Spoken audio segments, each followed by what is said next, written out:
Welcome to this episode of Vote Like a Texan. I am visiting with John Hash, who is a Democratic candidate for House District 50 in Texas.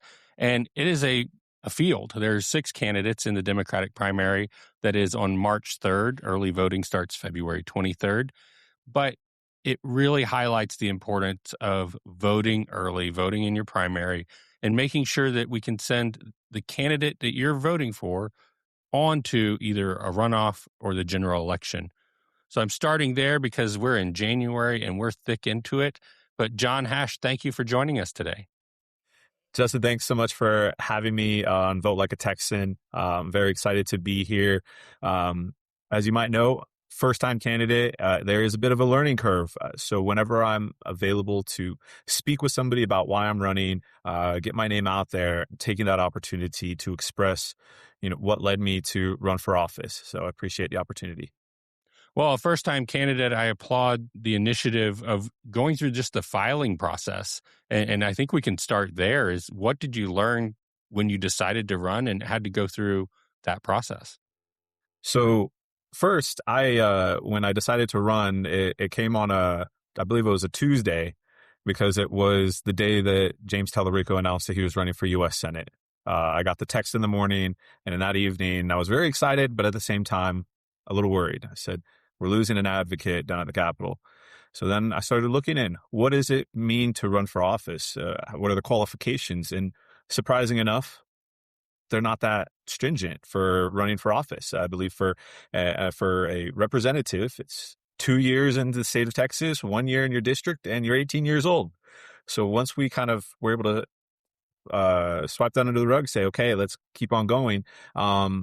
There was some trainings, though, that I needed to take. A National Democratic Training Committee set me up, and the Texas Democratic Party set me up to learn how to file for candidacy and how to file with your campaign and with the Ethics Commission to make sure we're crossing our T's and dotting our I's. And so it took a few weeks for me to do that, mostly because my work was done in the evenings after I was able to get my daughter to bed, and I was then focusing on what I needed to submit and file for the state of Texas. Well, it's an interesting process all the way through, and I applaud that you've gotten to this point. And now we're in primary season, and you're probably at events quite often. What are you hearing from voters across your district right now about this race? So we hear a wide array, whether it is from public education in the state of Texas, housing crisis here, especially in the Central Texas area, as well as just general lack of leadership down at the Capitol. In my canvassing, I have spoken to some people that said, yes, I will vote for you during the primaries, but we're moving this summer because of reasons X, Y, and Z of how the state is dealing with their public education.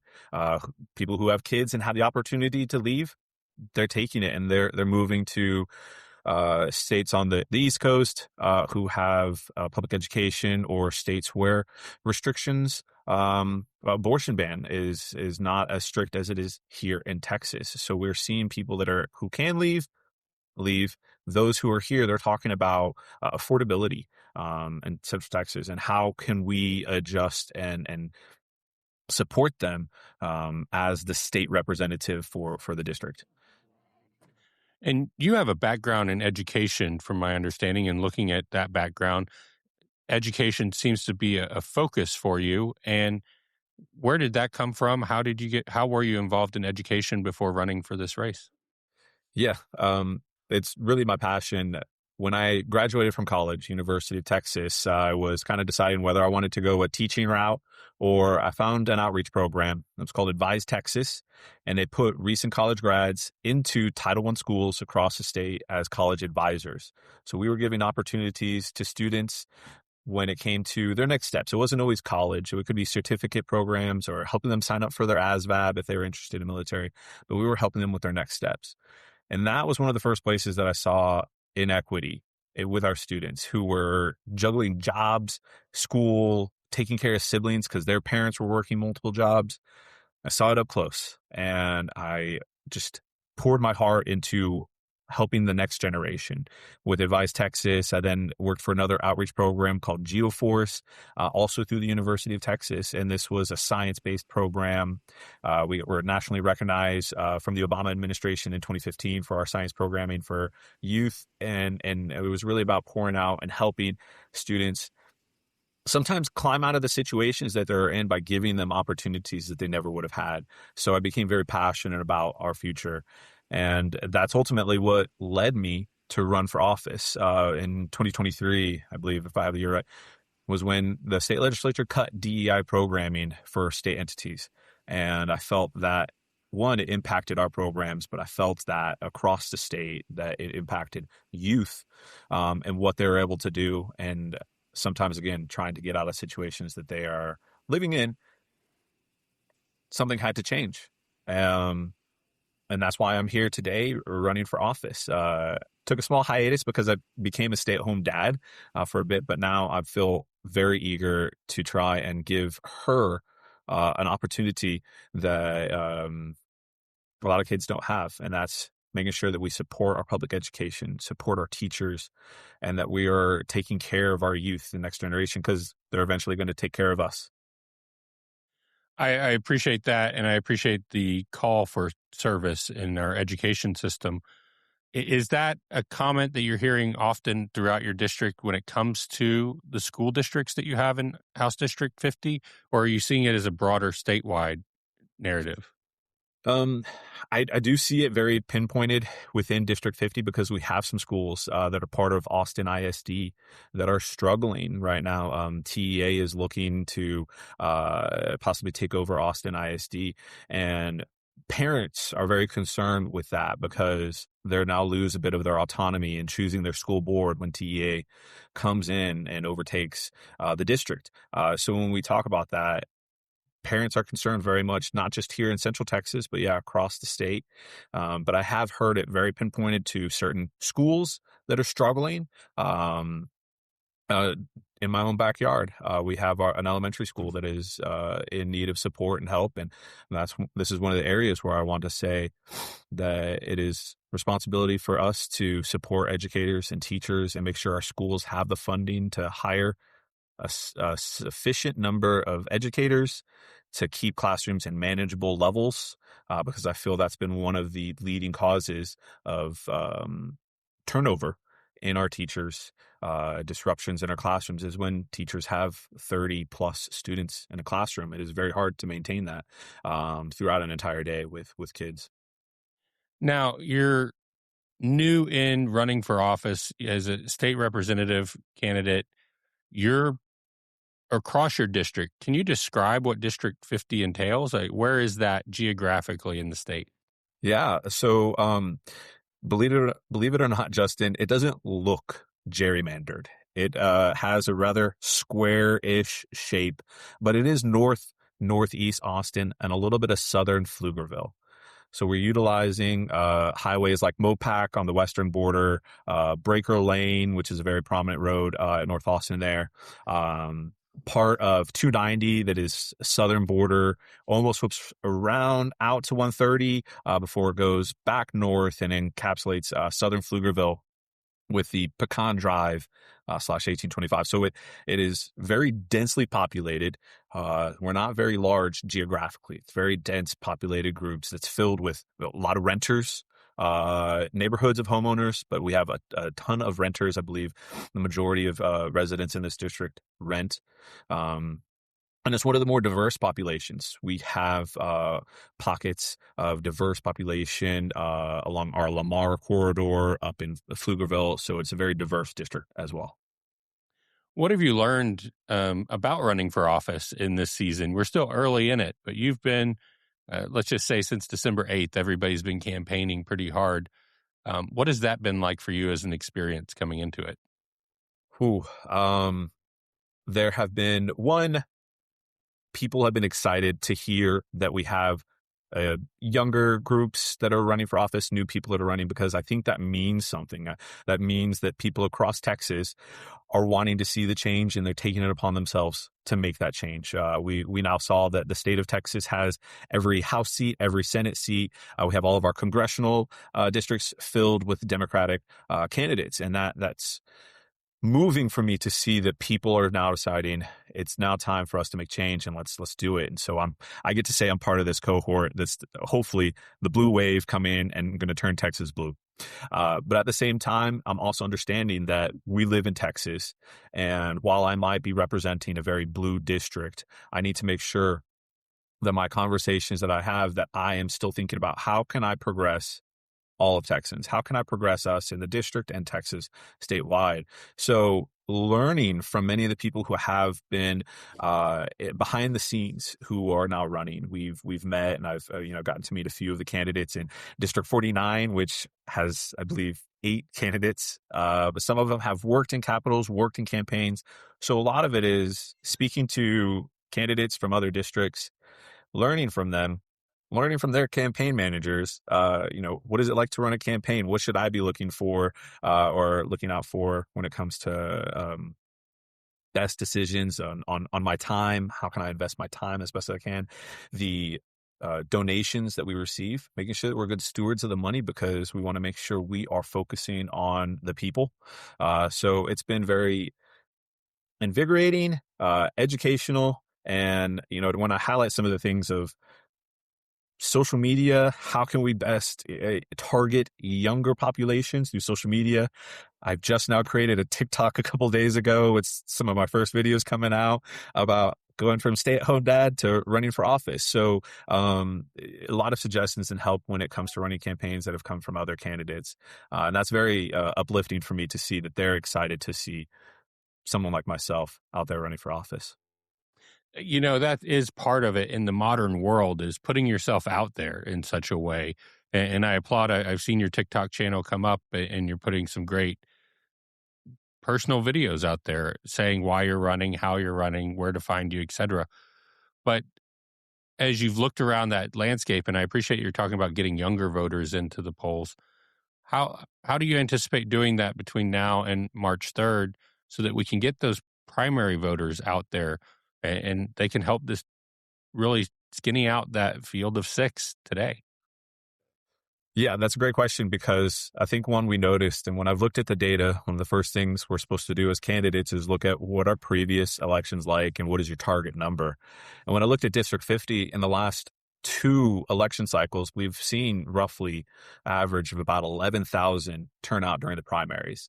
And that's 11,000 of roughly 111,000 registered voters in the district. That is a small percentage. So when we hear people say, well, like, oh, my vote doesn't count, I try to emphasize and hope I have some ideas and some editing to do on some of these TikToks of trying to get the young people out, young voters, because one, we need to make sure you're registered to vote by, I believe, February 2nd, if Right. I'm mistaken. February 2nd, you need to be out there. You need to be registered to vote. And then when it comes to the primaries, that makes a huge difference. So I have a plan for my TikTok for the rest of January leading up on getting registered to vote, and then why voting in primaries makes a big difference.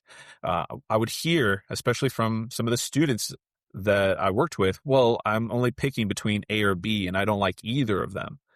Well, person A and B in the general elections were decided way back in March during the primaries. And that's where your voice can really be heard. When you start putting yourself into these areas to voice your opinion during the primaries, during the runoffs, because it's very likely we're going to have a runoff, that's going to allow you to then be excited about the general election when it comes to that. Hopefully it is your person. Or maybe you've learned more about some of the candidates in that time. And definitely I have. Justin, I used to be a person, I was a very informed voter. But now as a candidate, I've met candidates that are statewide candidates, like for agricultural commissioner, Clayton Tucker, railroad commissioner, John Rosenthal. And I'm like excited about supporting them now, excited about supporting them early on rather than down the road when it's election time. So yeah, TikTok is one of the things that I believe will help push and engage more voters. And I hope to kind of see a little bit more trending as I continue to put them out about here's my experience. Here's why it's important to vote. Here's why you need to get out there and register. And you need to let your voice be heard during these early times, because if we want to make change, it doesn't happen overnight. It takes planning, it takes preparation, and you just need to do a little bit on your side to make sure you can be part of that change. Well, and I want to reiterate to those voters that they have a more recent experience in Texas public education today. And if they want to give feedback on that experience, this is a great opportunity for that, is to get involved in the primaries early. Because to make it very clear and to the point, if you're not elected in the primaries, you don't continue on your candidacy. Yep. It is now or never for these 6 people that are running as Democratic candidates for House District 50. And that's often lost. So I appreciate your focus on that. You also mentioned John Rosenthal, and I had the privilege to interview him in the past. And it amazed me that he was the only engineer in the House of Representatives at that time. And we're a state that talks about oil and gas a lot, that talks about some technical things.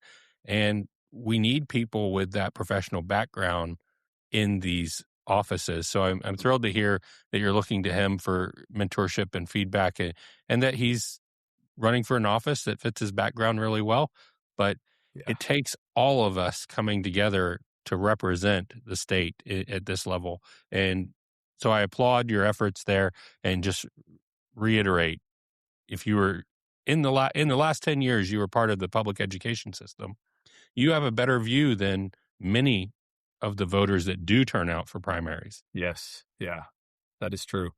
And also, Justin, I hope it's not a one and done for me. If I'm not successful here during this campaign, again, I've mentioned that there are statewide candidates that still need our support from those months of March until November as we try and turn Texas blue. We try to have those statewide. Inspirational for me, James Tallarico, current representative for our district, running. And again, he has his first hurdle with his primaries, but whoever it is, whether Tallarico or Crockett, pushing and trying to engage people so that we can have that opportunity to bring them on board. And I've mentioned Clayton Tucker. We see, even our comptroller, we have multiple people running for comptroller who, when we have discussions with people, they don't know what our comptroller does.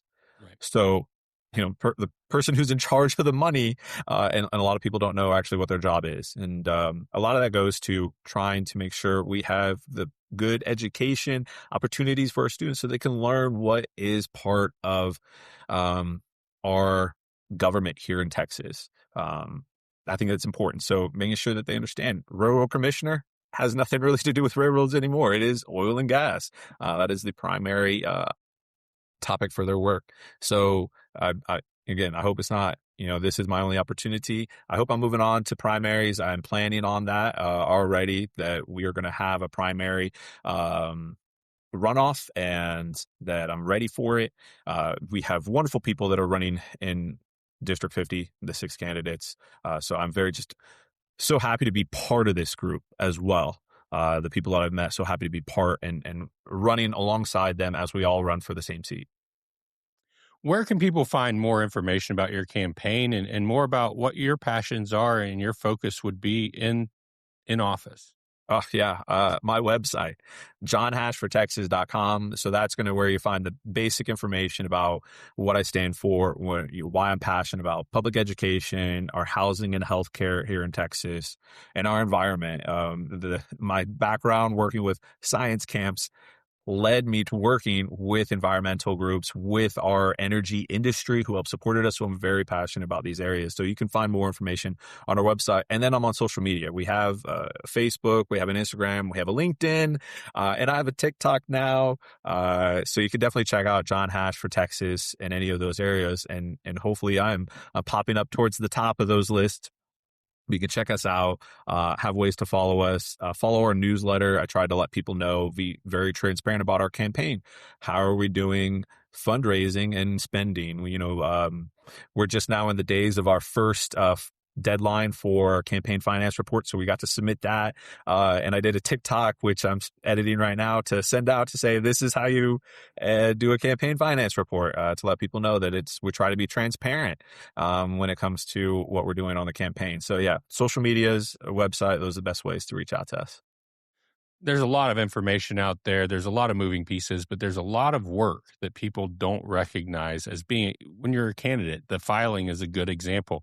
There are some very stringent rules and processes to follow around filing because it is donor money, it's voter money, and they want to make sure it's going to the right places.